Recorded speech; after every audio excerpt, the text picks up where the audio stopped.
I still remember it like it was yesterday. What happened in the garage that night, I'll never ever forget.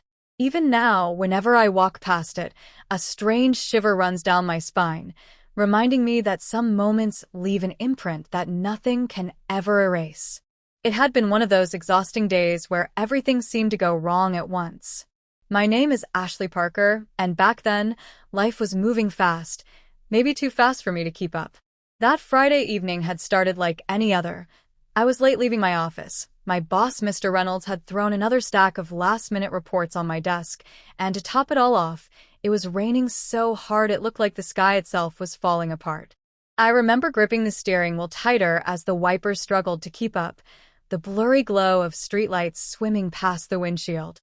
By the time I pulled into my driveway, I was soaked in exhaustion, my nerves completely frayed. Our little two-story home sat quietly in the misty rain, its porch light flickering like it had been threatening to burn out for weeks. I sighed, brushing my damp hair out of my face as I turned off the ignition. My mind was already racing with the things I still needed to do: feed the dog, check my emails, maybe heat up some leftovers if I could find the energy. I wasn't ready to go inside yet. Instead, I just sat there in the car for a moment, letting the rain hammer down on the roof, trying to catch my breath from a day that had drained every ounce of me. That's when I noticed it. The garage light was on. At first, I thought maybe I'd left it on that morning. But deep down, I knew that wasn't possible. I was meticulous about turning off lights. It was a habit my dad, Jack Parker, had drilled into me growing up, one of those old lessons that stuck like glue. I squinted through the rain.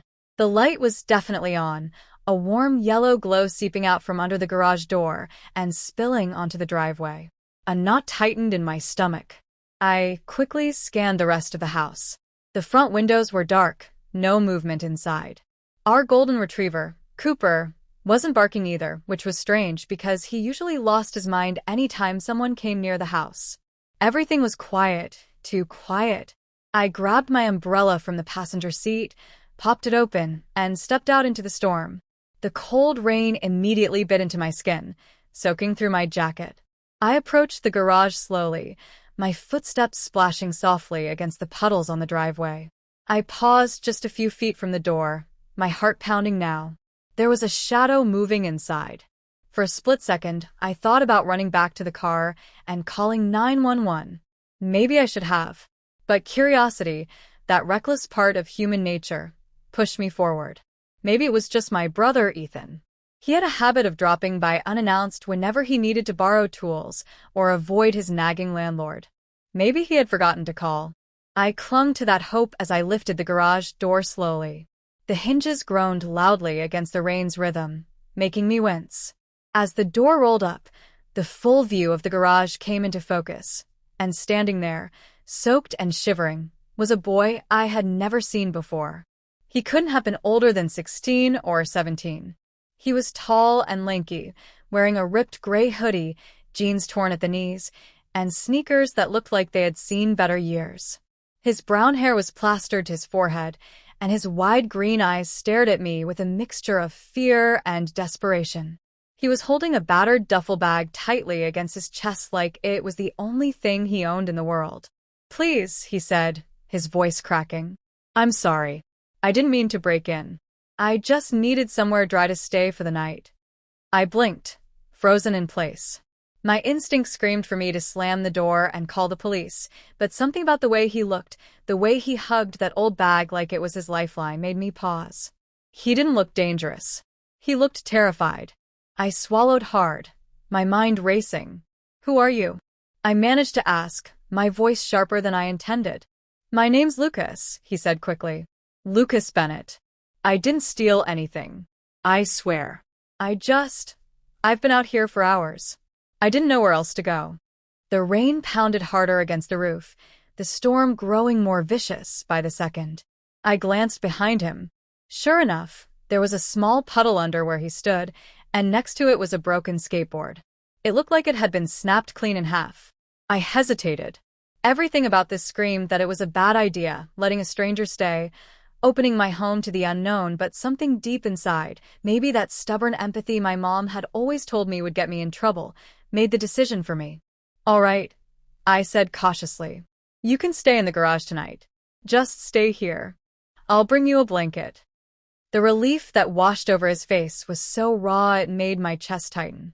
I pulled the door down halfway and rushed back into the house, feeling like I was doing something incredibly stupid. But when I returned with an old sleeping bag, a flashlight, and a sandwich hastily thrown together from leftovers, Lucas looked like I had handed him the world. He thanked me a dozen times as I handed over the supplies.